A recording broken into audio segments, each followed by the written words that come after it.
السلام علیکم فرینڈس، آپ جہاں بھی ہوں گے خوش ہوں گے، اپنا اور اپنوں کا خیال رکھ رہے ہوں گے۔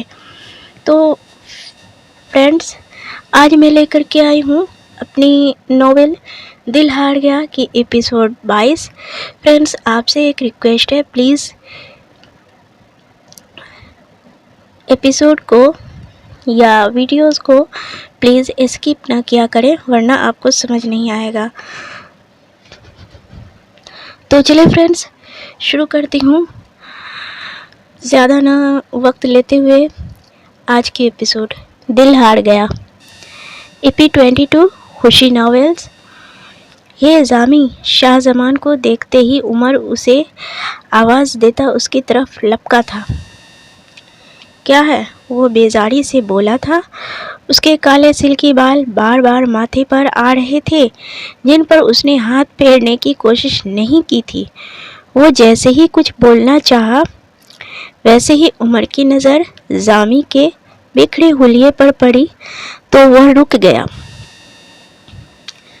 اب بول بھی دے، شاہ زمان اکھڑے لہجے میں بولا تھا، کیونکہ آج صبح ہی صبح اس کا موڈ ماما کی باتوں کی وجہ سے خراب ہو رہا تھا۔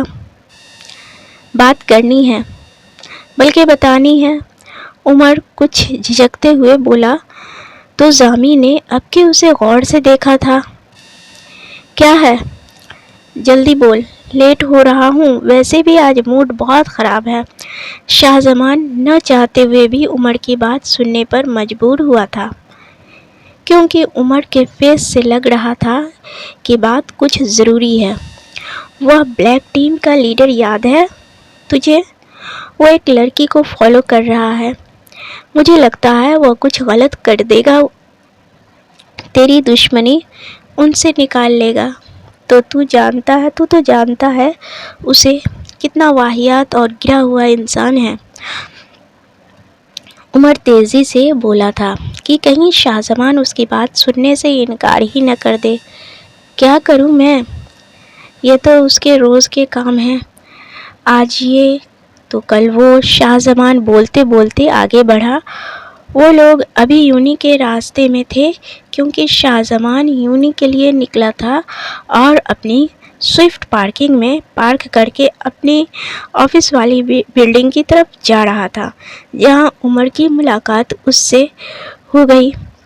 یار، وہ لڑکی معصوم ہے اور ہم رائد کے دوست ہیں، عمر نے بولنا چاہا۔ تو کیا کہنا چاہتا ہے؟ اب کہ شاہ زمان رکا نہیں تھا، وہ چلتے ہوئے بولا، رائد سے اس لڑکی کو بچانا ہمارا فرض بنتا ہے۔ عمر بولا، رائد جانے اور وہ لڑکی جانے، میں اس میں کچھ نہیں کر سکتا، بلکہ میں تو یہ کہوں گا کہ تم بھی اس معاملے میں مت پڑو۔ شاہ زمان اسے سمجھاتے ہوئے بولا تھا، پلیز یار، تو بس اس لڑکی کو بچا لے۔ عمر نے جیسے التجا کی۔ دیکھ عمر، تجھے جو کرنا ہے کر، جس کی ہیلپ کرنی ہے کر، جسے بچانا ہے بچا، I don't care. Shah Zaman rudely بولتے ہوئے تیز تیز چلنے لگا تھا۔ پلیز یار، ایک بار، بس ایک بار ٹھنڈے دماغ سے ایک بار سوچ تو لے یار، ایک باری تو میری بات سن لے۔ وہ لڑکی بہت ہی شریف خاندان کی لڑکی ہے، عمر شرمندگی سے بولا، کیونکہ وہ چاہ کر بھی کچھ نہیں کر سکتا تھا۔ اگر اتنی ہی شریف خاندان کی لڑکی ہے تو رائد جیسا بدنام زمانہ لڑکا اس شریف زادی کے پیچھے کیوں پڑا کہ بات شریف خاندان کی لڑکی کی عزت تک آ گئی۔ شاہ زمان بظاہر تو لفظوں کو چبا رہا تھا، لیکن ایسا لگ رہا تھا کہ وہ عمر کو کچا چبا رہا ہو، کیونکہ ویسے بھی وہ ابھی کسی کے منہ نہیں لگنا چاہ رہا تھا۔ ایسی بات نہیں ہے زامی، عمر آواز کو نرم رکھتا بولا تھا، کیونکہ اسے شاہ زمان کی باتوں سے بہت غصہ آ رہا تھا۔ پتہ نہیں کیوں نرم دل شاہ زمان کو کیا ہوا تھا جو آج ایسی بات کر رہا ہے۔ بات جیسی بھی ہو میں کچھ نہیں کر سکتا، ویسے بھی میں امریکہ سے یہاں اپنے ذاتی کام کے لیے آیا ہوں۔ شاہ زمان غصے میں ہی صحیح مگر اپنے انڈیا آنے کا مقصد عمر کو بتا گیا، جو وہ سب سے کیا خود سے بھی چھپائے ہوئے تھا۔ ٹھیک ہے یار، تو ہندوستان جس بھی مقصد کے لیے آیا ہو تو اس بیچاری لڑکی کی مدد کر دے، اس کو بچا لینا یار۔ عمر نے شاہ زمان کو اس اجنبی لڑکی کی ہیلپ کے لیے راضی کرنا چاہا۔ دیکھ یار، کسی بھی لڑکی کی عزت آبگینے کی طرح ہوتی ہے، ایک باری غلطی سے بھی ٹھوکر لگی نہیں کہ شیشے کی طرح اس کی عزت چور چور ہو جاتی ہے۔ عمر اس نرم دل پتھر کو منانے کی بھرپور کوشش کرتا بولا۔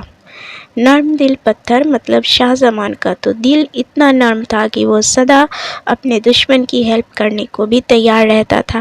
آج تو جیسے اس نے پتھر سے یاری لگا رکھی تھی۔ اوکے، کون ہے وہ لڑکی اور کس خاندان سے ہے؟ شاہ زمان ہتھیار ڈالتے بولا تھا۔ میں احمد انڈسٹریز کے آنر اعراز احمد کی اکلوتی بہن عافیہ احمد کی بات کر رہا ہوں۔ حد تو یہ ہے کہ اس لڑکی کو خود ہی نہیں پتا کہ وہ ٹریپ ہو رہی ہے۔ عمر جیسے جیسے بول رہا تھا ویسے ویسے شاہ زمان کے چہرے کا رنگ بدل رہا تھا۔ شاہ زمان تو کئی لمحوں کے لیے ٹرانس ہو گیا تھا، بولنے کے قابل بھی کہاں رہا تھا۔ کیا بکواس ہے یہ؟ شاہ زمان بولنے کے قابل ہوا تو دہاڑا تھا۔ صحیح کہہ رہا ہوں، بس تو شانت ہو جا اور ٹھنڈے دماغ سے سوچ کہ کرنا کیا ہے۔ عمر اسے ٹھنڈے دماغ سے سوچنے کو کہہ رہا تھا۔ اس رائد کی اتنی ہمت کہ وہ کسی بھی لڑکی کو ترچھی نظر سے بھی دیکھے۔ شاہ زمان کا غصہ انتہا کی حد کو چھو رہا تھا۔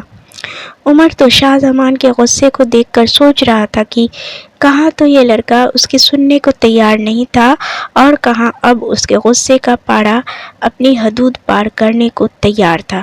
دیکھو سامی، اتنا غصہ اچھی بات نہیں ہے، معاملہ بہت نازک ہے۔ میں یہ ہرگز نہیں چاہوں گا کہ اس بیچارے کی عزت جانے انجانے میں ایک انسان سے بچ کر دوسرے انسان سے اچھل جائے۔ عمر اسے سمجھا کر کول کرنے کی کوشش کر رہا تھا۔ ٹھیک ہے یار، ابھی میں چلتا ہوں، میٹنگ کے لیے لیٹ ہو جاؤں گا۔ عمر رسٹ واچ پر نظر ڈالتے بولا تھا۔ ٹھیک ہے تو جا، شاہ زمان بولا تو دونوں اپنے اپنے راستے نکل گئے۔ دونوں اپنے راستے چلتے کچھ نہ کچھ فیل کر رہے تھے۔ ایک اپنے دل سے بوجھ سرکتا ہوا فیل کر رہا تھا تو دوسرا اپنے دل کی دھڑکنوں کو بڑھتا محسوس کر رہا تھا۔ وہ دعا کر رہا تھا کہ اے میرے رب، اس رائد کے چنگل میں پھنسنے والی اس کی عافیہ نہ ہو، وہ کوئی اور لڑکی ہو، وہ لڑکی جو بھی ہو، شاہ زمان اسے اپنے جان پر کھیل کر بچا لے گا، بس وہ لڑکی میری عافیہ نہیں ہونی چاہیے، نہیں تو تو جانتا ہے میرے مالک میں مر جاؤں گا۔ شاہ زمان اپنے رب سے دعائیں مانگتے دل میں رو رہا تھا۔ یا خدا، کمرے کا کیا حشر کر دیا ہے، کمرے کا۔ ہانی کمرہ صاف کرتی جا رہی تھی، ساتھ ساتھ بڑبڑاتی بھی جا رہی تھی۔ ڈیئر، تم ایک وقت میں ایک کام کیا کرو، یا تو صفائی کرو یا پھر بولنے کا شوق پورا کرو۔ نیند خراب کر دی میری تم نے۔ میرا کام ہے صفائی کرنا، میں تو نوکر ہوں اس گھر کی۔ چھٹی کے دن سوتے رہتے ہیں اور پھر یہ فائل وہ فائل کر کے کمرہ پھیلاتے رہتے ہیں۔ مجھے اور بھی بہت کام ہے، میں کچھ کر نہیں سکتی۔ اور بھی کام ہے مجھے، ہانی بولی تھی۔ اعراز تو اش کر اٹھا تھا۔ ہانی کی اتنی ہمت پر کہاں وہ اعراز کی موجودگی سے ڈر جایا کرتی تھی، کہاں آج اسے باتیں سنا رہی تھی۔ نیند نے غالب نکما کر دیا، ورنہ آدمی تھے ہم بھی کام کے۔ پاگل انسان کبھی جو سوچ سمجھ کر بات کرتا۔ اعراز کی باتوں نے ہانی کو تل ملا کر رکھ دیا تھا۔ او محترمہ، اب میں نے کیا کر دیا جو تم اتنا بھڑک رہی ہو؟ اعراز کو اس سے بحث کرنا اچھا لگ رہا تھا۔ یہی تو پرابلم ہے، کچھ نہیں کر کے بھی آپ بہت کچھ کر دیتے ہیں۔ وہ بیڈ شیٹ کا کارنر ٹھیک کرتی بولی۔ یہ کیا بدتمیزی ہے؟ ہانی جیسے ہی چادر ٹھیک کر کے جانے والی تھی، اعراز اسے کچھ سمجھنے کا موقع دیے بغیر ہی اس کا دوپٹہ کھینچ کر خود پر گرا چکا تھا۔ ارے مائی ڈیئر،